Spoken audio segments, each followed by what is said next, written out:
हेडलाईन्सचे प्रायोजक आहे NBC bearings, लांब पळण्यासाठी। शिरूर लोकसभेची जागा जिंकणारच, अजित पवारांचं अमोल कोल्हेंना खुलं आव्हान। चुकून होतो तेव्हाच दादांनी कान उघडणी करायला हवी होती, मात्र त्यांना शिरूरमध्ये तळ ठोकून यावं लागत असेल तर हीच माझ्या कामाची पोचपावती, अमोल कोल्हेंची प्रतिक्रिया। अजितदादांनी संधी दिल्यास मी शिरूर लोकसभा निवडणूक लढणार, माजी आमदार विलास लांडेंची प्रतिक्रिया।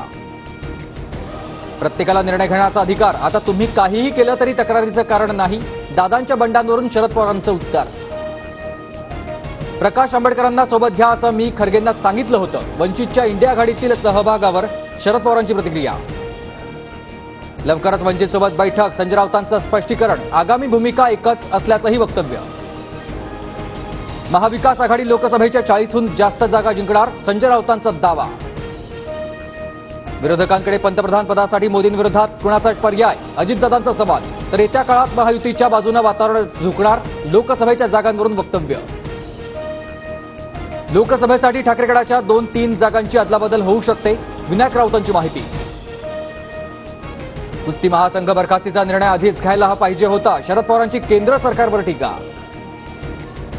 सलीम कुत्ता प्रकरणात सुधाकर बडगुजरांसह 19 जणांची आज पुन्हा चौकशी, भाजप पदाधिकाऱ्यांच्या सहभागाबाबत बडगुजर काय बोलणार याकडे लक्ष।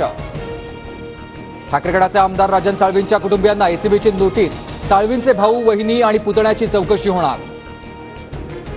दाऊद इब्राहिमच्या मुंबई आणि रत्नागिरीतील मालमत्तांचा 5 जानेवारीला लिलाव, आंब्याच्या बागा आणि बंगल्याचा समावेश, सरकारकडून मोठा धक्का। मुंबईच्या सोनाभट्टीतील गोळीबार प्रकरणी 4 आरोपींना अटक, 5 तारखेपर्यंत पोलीस कोठडी, रामनमनामध्ये धरून गोळीबार, एकाचा मृत्यू तर 4 जखमी। कांदा निर्यात बंदीनंतर कांद्याच्या बाजारभावात 60% घसरण, 20 दिवसांच्या तुलनेत 2500 रुपयांनी बाजारभाव कोसळलं। राज्यात एप्रिल-मे महिन्यात आणि पाणीबाणीचं संकट ओढवण्याची शक्यता, 3000 धरणांमधील पाणीसाठा 76%वर। ठाण्यात कोरोनाच्या जेन-1 व्हेरियंटचे एकूण 5 रुग्ण, तर पुण्यातही जेन-1चे 3 रुग्ण आढळल्यानं आरोग्य यंत्रणा अलर्टवर। देशात कोरोना रुग्णसंख्येत वाढ, गेल्या 24 तासात 656 नवे रुग्ण, 3742 सक्रिय कोरोनाबाधित। देशातील राज्यात कडाक्याची थंडी, तर काही राज्यांमध्ये पुन्हा अवकाळीची शक्यता, भारतीय हवामान विभागाचा अंदाज। देशभरात नाताळ सणाचा उत्साह, अनेक प्रमुख चर्चसह इतर स्थळांवर आकर्षक विद्युत रोषणाई, ख्रिस्ती बांधवांमध्ये नाताळचा मोठा उत्साह।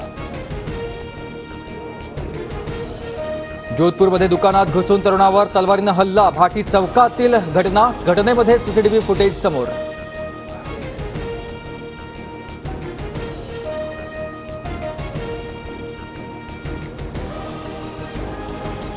हेडलाईन्सचे प्रायोजक आहे एनबीसी बेरिंग्स, लांब पळण्यासाठी।